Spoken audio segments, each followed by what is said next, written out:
Olá a todos, gostaria de saudar na graça e na paz do nosso Deus Pai e do Senhor Jesus Cristo, né? É um prazer novamente estar com vocês para realizar mais esse vídeo, né? Que fala do estudo de depressão e ansiedade e depressão, da revista Palavra e Vida da Convenção Batista Fluminense. Hoje nós vamos estudar a lição 8 e tem como texto básico Jonas 4:3, que diz assim: peço-te, pois, ó Senhor, tira-me a minha vida, porque melhor é morrer do que viver. E o título da lição é A Depressão por conta do ódio, experiência de Jonas quando o ódio acaba com nossa sensibilidade. Gostaria de convidar a todos para junto assim nós podermos analisar o estudo dessa semana. Mas primeiramente vamos fazer uma oração agradecendo a Deus pela oportunidade que tem nos dado. Senhor Deus, Senhor nosso Pai, Pai de nosso Senhor, Salvador, Senhor Jesus Cristo, nessa hora queremos agradecer essa oportunidade que o Senhor nos dá para falar e anunciar o Teu Evangelho através desse ensinamento. E que esses ensinamentos possam ser de útil para quem for receber. Em nome de Jesus. Meu irmão, meu amigo, nós vamos introduzir assim, está baseado na vida do profeta Jonas. Eu quero só botar aqui alguns pontos, né? Eu tirei aqui o que é ódio. Ódio é paixão que impele a causa ou desejar mal de alguém, raiva e ira. É aversão à pessoa, atitude, coisa e etc. É sentimento violento de ódio, desejo de vingança, né? Então isso é ódio, é ira, é cólera, né? É o que Jonas teve a respeito dessa cidade. A propósito, Deus tinha enviado a essa cidade Nínive. Nínive, capital do Império da Síria, localizada às margens do rio Tigre. Era uma das cidades mais suntuosas do mundo antigo. Contra Nínive foi enviado o profeta Jonas a fim de lhe anunciar os pecados. Jonas 1:1, que diz assim: E veio a palavra do Senhor a Jonas, filhos de Amitai, dizendo: Levanta e vai à grande cidade de Nínive e clama contra ela, porque a sua malícia subiu até mim. E também, irmãos, eu separei aqui o personagem principal, que é Jonas, né? Jonas foi um profeta, né? Eu creio que era um dos profetas menores. Jonas foi um profeta da tribo de Zebulon. Era filho de Amitai, natural da pequena vila de Gat-Hefer. Isso está registrado em 2 Reis 14:25. Depois os irmãos podem conferir. 2 Reis 14:25. Essa vila ficava próxima a Nazaré, a primeira residência de Jesus, de quem Jonas era um sinal com significado de pombo. No hebraico, o nome de Jonas parece ser singular irônico, no que se refere à teimosia de Jonas e à dureza da sua mensagem para Nínive. O significado do seu nome pode refletir o desejo dos pais para que fosse uma criança dócil e pacífica. Ao contrário do que muitos pensam, Jonas não atuou apenas no livro que leva o seu nome, né? É aqui o que está o historiador aqui. Mas o profetizou também em 2 Reis 14:25. Para Jeroboão 2, e foi por meio das suas palavras incentivo de Jeroboão 2, recuperou o território anterior perdido para os sírios. 2 Reis 10:32 e 33. E trouxe de volta um pouco de glória dos dias do rei Davi e Salomão, que está em 1 Reis 8,65. Depois os irmãos podem conferir. Tem mais assunto aqui, mas não vou comentar aqui. É só para os irmãos terem uma ideia de que foi o profeta Jonas. Diz assim a introdução do estudo. Deus mandou que Jonas fosse uma cidade chamada Nínive. Já comentamos. Que era a capital do Império Sírio. Assírio, né? Não é Sírio não. Síria não. É Assírio. Ali tinha basicamente, irmãos, 120 mil pessoas, né? E uma cidade grande em tamanho e poder. Grande também eram os pecados cometidos, perniciosos, ofensivos, que Deus mandou.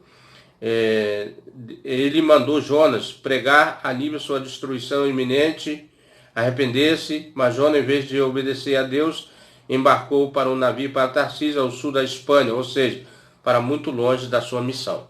Então os irmãos veem que a princípio Jonas não obedeceu à palavra de Deus. O que resultou isso? Jonas partiu para Tarsis, ali nos territórios atualmente Espanha, né? E ao contrário do que ele estava mandando, em direção contrária. O que aconteceu? Deus mandou um mar revolto, né? E as pessoas que ali estavam, os marinheiros, perguntaram qual seria o pecado deles. Então, levantou-se ali e fizeram uma sorte e caiu sobre Jonas, esse profeta. E ele pediu que lançasse ele no mar, mas temerosos os homens não quiseram. Então Deus ainda continuou com o mar revolto e jogaram Jonas ao mar. E um grande peixe se aproximou e engoliu Jonas, né? O famoso peixe que engoliu. Lá no ventre da baleia, Jonas clamou. É interessante aqui, irmãos, que diz assim: um grande peixe aproximou e engoliu Jonas. Na barriga do grande peixe, Jonas orou ao Senhor e se valeu de alguns versos dos Salmos, né? É interessante que Jonas, ele lembrou da palavra de Deus, lembrou do momento e clamou ao Senhor através desse salmo, expressando sua confissão e arrependimento. Após orar, o texto bíblico nos diz que Deus ouviu a sua oração, ordenou ao peixe que o vomitasse. Ao contrário de Jonas, o peixe foi rápido a obedecer ao Senhor. É interessante que o autor coloca que o peixe, né, foi logo e obedeceu, enquanto Jonas foi o contrário. E é a partir daqui que se inicia a história da depressão de Jonas por causa da sua ira não resolvida. Essa cidade, irmãos, Nínive, a capital da Assíria, desse povo, desse império, eles eram muito violentos e sanguinários, maldosos, sem escrúpulo nenhum. Mas Deus queria trazer ao arrependimento, como quer trazer arrependimento hoje em dia a todas as nações, né? Todas as nações foram convidadas a participar do reino de Deus. E diz assim, o problema de Jonas. Qual era o problema de Jonas? O problema de Jonas é que Jonas tinha um ressentimento muito grande por esse lugar, pela maldade que ali fazia, né? Inclusive até contra o povo de Israel. Jonas guardava em seu coração um ódio contra a cidade de Nínive. Ele sabia que os pecados ali cometidos, Jonas 1:2, diz assim: levanta-se, vai à grande cidade, Nínive, clama contra ela, porque a sua malícia subiu até mim, né? Então ele sabia que aquele povo ali era inescrupuloso. No fundo do seu coração, torcia para que Deus literalmente mandasse para o inferno. Deus não tem prazer na morte do ímpio. A Bíblia coloca assim, diz, né, para nós que Deus não tem prazer. Então, hoje nós pregamos a vinda e a morte a morte e ressurreição de Cristo. E Cristo mesmo disse: arrependei-vos e convertei-vos e serão apagados os vossos pecados, né? Começa assim o Evangelho: arrependei-vos e convertei-vos. Então, irmãos, nós pregamos não para que as pessoas vão para o inferno, mas nós pregamos no sentido de que essas pessoas venham ao conhecimento de Deus e venham se arrepender. Os irmãos lembram desse caso atualmente aí, que esse homem fez a blasfêmia contra Deus, né? Você acha que Deus quer que ele morra, que ele vá para o inferno? Não. Deus quer que ele venha se arrepender do que ele falou e aceite a palavra de Deus, e os pecados serão pagados. Todos nós somos pecadores. Todos nós merecíamos o inferno. Todos, eu, todo mundo, né? Nós não somos melhor do que ninguém. Mas o que faz diferente é o arrependimento. Se você se arrepender dos seus pecados cometidos, Deus está pronto. Porque Deus é um Deus amoroso e bondoso. Então diz assim, Nínive, como já vimos, era uma cidade enorme, capital do Império Assírio. Na época de Jonas, Nínive apresentava o paradigma do mal. Contava aproximadamente com 120 mil pessoas. Jonas 4, 11, né? Que é o texto que diz aqui. Acabei nem lendo o texto, né? O pedido de Jonas. Peço-te, pois, ó Senhor, livra a minha vida, porque é melhor morrer do que viver. Esse é o texto básico do estudo, né? Ele pediu a morte, quer dizer, na depressão dele, né?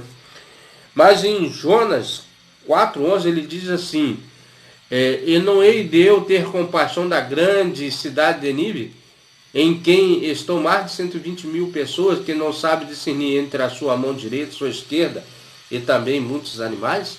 Olha só, a compaixão de Deus se estendeu até os animais. Até os animais Deus tem misericórdia, né? E muitas das vezes nós achamos que o animal não tem valor nenhum. Conhecido por sua violência, certamente Jonas considerava injusto levar palavras de Deus àquele povo. O que se esperava de uma grande cidade, sim? Ai da cidade sanguinária, toda cheia de mentiras, de roubo, e que não solta a sua presa. Né? Aqui, acho que é Naum, né? 3:1, né? Essas palavras foram pronunciadas contra Nínive por intermédio do profeta Naum, é isso mesmo. Elas retratam perfeitamente o que essa cidade foi durante quase toda a sua história e sua existência. Só não podemos dizer durante toda a sua existência, porque houve uma geração que se arrependeu dos seus pecados e se converteu ao Senhor de Israel. Viu que a importância? Se Jó não tivesse ido àquela cidade, o seu ressentimento, sua maldade, devemos ir, né? Esse grupo, né? Foi o grupo das Portas dos Fundos que fez, né? Essa blasfêmia, né? E eles dizem que é liberdade de expressão. Tudo bem, não estou querendo aqui colocar nada, mas eu acho que nós devemos ter respeito, né? Por Deus. Quem crê em Deus, né? Claro, né? Tem gente que não crê em Deus, tem gente que acha que Deus não existe. É uma forma deles achar. Ao contrário do que poderíamos imaginar, essa grande conversão em massa de uma cidade inteira, conhecida no mundo todo de então, em vez de trazido alegria ao coração daquela que pregou a ela, trouxe tristeza. Afinal de contas, parece que Jonas possuía outros planos para aquela cidade. No entanto, os planos de Deus eram outros. A Bíblia diz que os planos de Deus não são nossos planos, né? Nós pregamos, eu já falei isso aqui, vou repetir agora, nós pregamos e muitas das vezes nós temos no nosso coração aquela ira, né? Porque a pessoa fala mal de Deus, fala mal de Jesus, fala mal da igreja, fala mal dos crentes. Mas na finalidade é que essas pessoas venham ao arrependimento. Nós temos que ter esse propósito. O amor é isso, perdoar. E muitas das vezes nós somos rancorosos diante de que eles falam tanto mal contra a igreja, contra Jesus, contra Deus, menosprezam Deus, menosprezam Jesus e acham que são maior do que tudo, né? Na verdade, a Bíblia diz que nós somos cacos como cacos. Nós somos pó e cinza. A Bíblia diz que nós vamos voltar ao pó. Parece que eles até acham que vão viver para sempre. Muitas pessoas não vão para o sepulcro, né? E acham que é acima de Deus. Mas o ponto aqui culminante de Jonas é que ele sentiu um ódio terrível pelo esse povo, né? Enquanto Deus queria sarar aquela terra. Segundo ponto, não concordamos com o que Deus faz. Olha só. De repente Deus chama para ser missionário, que deveria falar àquele povo acerca do amor do Criador por eles. Deus manda Jonas dizer a eles que, no caso não se convertesse, seria destruído. Ó, a colocação de Deus, se eles não se arrependessem, mas o propósito que Deus queria que eles se arrependessem, como se arrependeram mesmo, quando viram Jonas todo encaracolado de algas, né? Imagine Jonas entrando pelaquela grande cidade, clamando e dizendo: a Nínive será submergida. Imagine, irmão, se houvesse um fato desse, a onda do Rio de Janeiro, né? Essas águas do Rio de Janeiro, alguém entrasse lá e fosse engolido por um peixe e ele saísse de lá, entrando pela cidade do Rio de Janeiro, todo sujo, né? De algas, de coisa, de dizer, ó, daqui a 40 dias o Rio de Janeiro vai ser inundado e vai matar se vocês não arrepender desses pecados cometidos, dessas blasfêmias que vocês fazem e contra a igreja do Senhor, contra Cristo. Seria um impacto profundo, né? Talvez poderia até se arrepender. Vamos colocar assim, que a maldade está crescendo muito. Seria destruído, mas somente após passar pela disciplina do grande peixe, Jonas obedeceu e foi para Nínive. O interessante é que para atravessar toda a cidade a pé era necessário 3 dias. E Jonas apenas em um dia. Ele percorreu toda em um só dia, pregando sem fé alguma, a conversão aconteceria. Sua mensagem era apenas essa: em 40 dias Nínive será destruída. Jonas 3:4, que diz assim: e começou Jonas a entrar pela cidade a caminho de um dia, e pregava e dizia: ainda 40 dias, a Nínive será subvertida. Então, irmãos, mesmo assim Jonas estava sem fé que eles iam se converter, né? Nós temos que ter fé quando nós pregamos, né? Contudo, Jonas menos esperava aconteceu. O povo foi extremamente tocado por Deus. Todos entenderam a gravidade do seu pecado e proclamaram um jejum. Todos, do mais novo ao mais velho, se vestiram de pano de saco. Esse pano de saco aqui simboliza arrependimento, humildade, né? Simbolizando seu profundo arrependimento. O próprio rei de Nínive se humilhou e se arrependeu. Imagine as autoridades aqui, os deputados, né? O governador, os prefeitos, tudo se humilhando perante Deus, seria uma glória, né? Nós vemos aquelas pessoas bandidos lá do morro se arrependendo, se convertendo, largando suas armas, né? Seria um impacto profundo se nós tivéssemos um exemplo desse aqui, igual o de Jonas, né? Mas que ele tivesse fé. É o que nós temos que ter, igreja, fé no nosso coração e amor pelas essas almas, né? Que são iludidas pelo adversário, Satanás. Quando Deus viu o arrependimento dos níveis, perdoou a todos e retirou a sua palavra de destruição. Apenas, todavia, por não ter resolvido a sua ira do seu coração diante do Senhor, revelou-se nesse instante. Mesmo tendo passado por uma experiência tremenda com Deus, Jonas guardava o seu coração a ira pecaminosa, né? Qual era a ira? O desejo de vingança, né? Que Deus se vingasse daquele povo. Pecado que Deus ordena que abandonemos. Pecado que nos leva a frequentes explosões. Jonas ficou inconformado com a conversão de Nínive e chegou a dizer: ah, Senhor, não foi isso que eu disse, estando ainda na minha terra. Por isso que me apressei a fugir para Tarsísio, pois eu sabia que és Deus compassivo, misericordioso, longânimo, em grande benignidade, e que se arrepende do mal. Agora, ó Senhor, tira a minha vida, pois melhor me é morrer do que viver. Jonas 4, 2, 3. Então, é assim que nós colocamos. Deus é bondoso e extremamente compassivo. Ai de nós se Deus não fosse compassivo e bondoso, meu irmão, que seria dessa humanidade, né? De mim, de você, de todos nós, porque infelizmente o homem é mau por natureza, né? E Jonas, ele pensou ali: olha, se eu for lá, Deus vai perdoar aquele povo, com certeza, porque Deus é bom, extremamente bondoso. Nunca existiu, jamais existirá um Deus como o nosso. Deus que criou o céu, a terra, dá alimento, dá chuva, mas o homem continua incrédulo, blasfemo, né? E mau. Porque Jonas nutria tamanha revolta no seu coração contra Nínive, porque teria desejos da própria morte e tanta tristeza pela conversão dos nínives. Era para se alegrar, para ter festa, né? Lembramos daquele filho pródigo, né? Que o filho mais velho estava o tempo todo com o pai, mas o irmão menor resolveu desperdiçar a vida ali futilmente, e quando voltou arrependido pelos seus pecados, o irmão mais velho não quis receber. E o pai disse: esse é seu filho que estava morto, reviveu, agora nos alegremos, né? Devemos ter festa, alegria, quando uma pessoa se converte, quando uma cidade se converte, né? Quando um povo se converte. A ira de Jonas havia transformado em ódio, né? A Bíblia nos diz em Efésios 4, irai-vos e não pequeis, não se ponha o sol sobre a vossa ira. Reagir a algo que nos desagrada com profunda irritação não é problema. A ira não é pecado. É possível discordarmos até do que Deus está fazendo e, consequentemente, ficarmos irados por isso.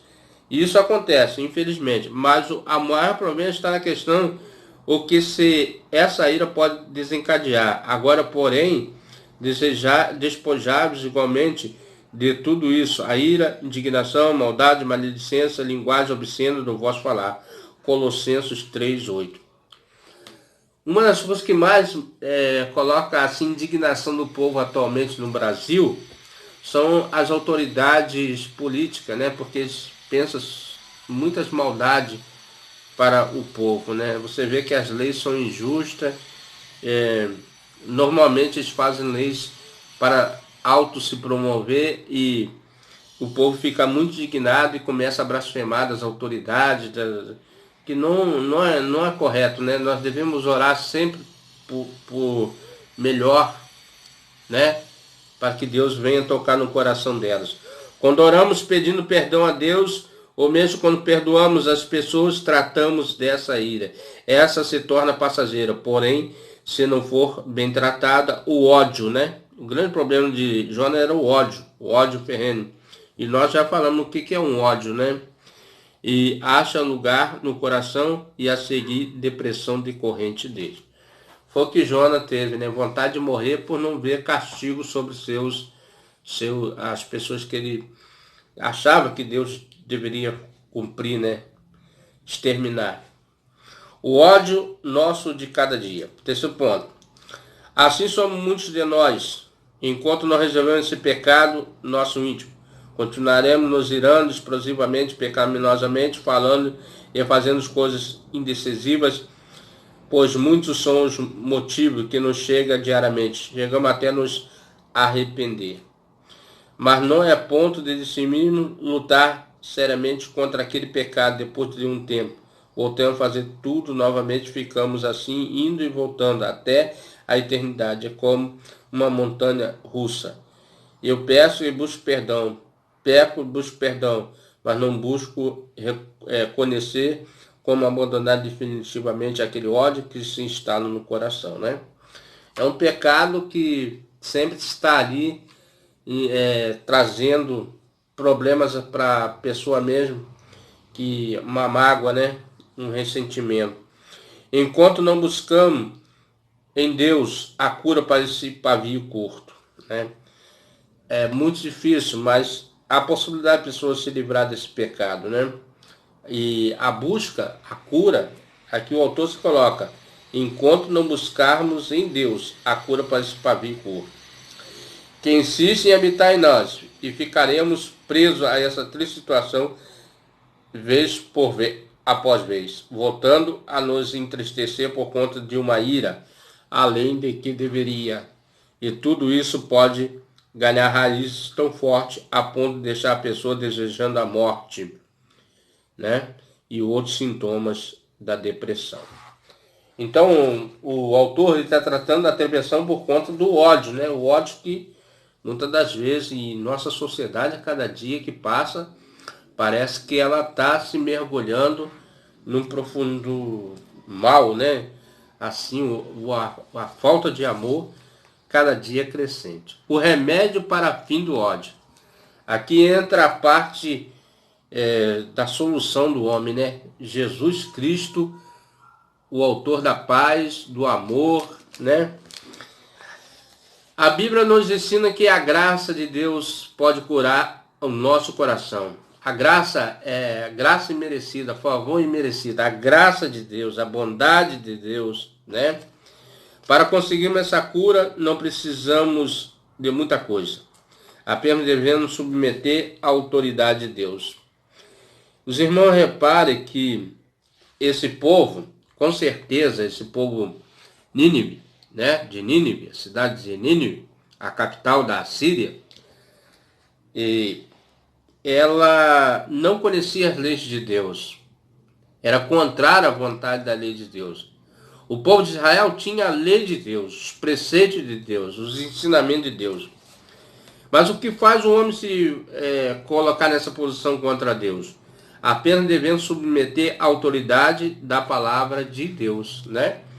Então, uma vez que você se coloca na disposição de obedecer a Deus, como diz aqui, que o peixe foi rápido em obedecer e Jonas não queria obedecer, assim somos nós. Reconhecer que estamos em pecado e que precisamos da graça dele, a bondade, a misericórdia, para nos livrar desse comportamento danoso. Todos nós precisamos a cada dia, né, se aproximar de Deus. A Bíblia diz que a cura insiste em nos enchermos do Espírito Santo. Então, primeiro, obedecer a autoridade da palavra de Deus e ser cheio do Espírito Santo. O único que pode controlar nossos impulsos, Deus, né? Nossa ira, nosso coração, nossa vontade. Somente com o Espírito Santo, né? E nós dominando e nos libertando é que podemos ver o tratamento desse mal. Poderosamente, só o Espírito Santo é a cura, né, para esse mal. Em Jonas vemos como Deus está sempre silenciosamente presente, como ao lado de quem está com o coração cheio de ódio contra outras pessoas. Embora o livro termine sem nos contar qual foi a reação final de Jonas, mostra que Deus permanece ao lado até mesmo do insistente pecador, sem dúvida. Deus não se alegra nem um pouco com nossos erros e pecados. De fato, nossos pecados criam uma separação entre Ele e nós, né? O que separa Deus, nós de Deus, melhor dizendo, nós de Deus, não de Deus de nós, são os nossos pecados. Que pecamos e Deus não se agrada. Como é que Deus vai gostar que um filho dele anda fazendo maldade, né? Ele e nós. Mas o livro de Jonas nos apresenta ao final um Deus pronto para socorrer. Olha só, né? O homem peca, mas Deus ali na sua integridade, no seu propósito final, Deus, pela sua bondade infinita, Deus sempre tem esperança. Esse rapaz aí vai se arrepender, essa pessoa vai se arrepender, né? Foi lá com o ladrão da cruz, né? Quando 12 de cada lado, um exemplo, um se arrependeu, o outro não. Deus foi injusto com um? Não. Ele não se arrependeu. O outro se arrependeu. Somos nós. São eu e você, cada dia se arrependendo dos nossos pecados. Nunca se esqueça de que existe pessoas que não conseguirão isso sozinhas. Vão precisar de suporte humano, ou seja, além de Deus, precisarão de profissionais, até medicamento para tratar esse rancor que domina sua mente. Não há nenhum problema em procurar esse recurso. O problema é manter essa ferida aberta e até pode inflamar, até matar. Aqui, irmãos, eu vou ser sincero aqui. Eu creio, né? Acho é vago, né? Eu creio que aqui, irmão, entra somente o Espírito Santo. Ainda que o autor está colocando aqui, nesse ponto aqui, que devemos procurar remédios.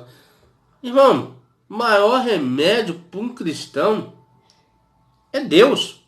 Está provado. Deus é o maior remédio.